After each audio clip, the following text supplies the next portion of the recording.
Тарихтан белүебезчә, Русиядә сәяси тоткыннар бихисап иде.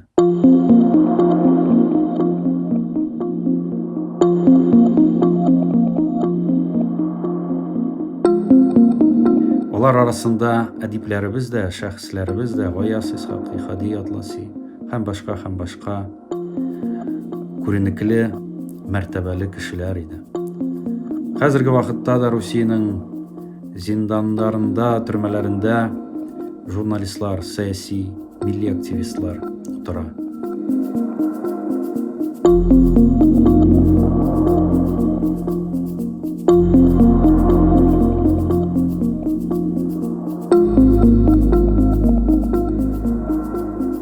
Алар намус тоткыннары. Русиядә демократия юк. Демократия белән дәүләт, империя көрәшә, күрәсең.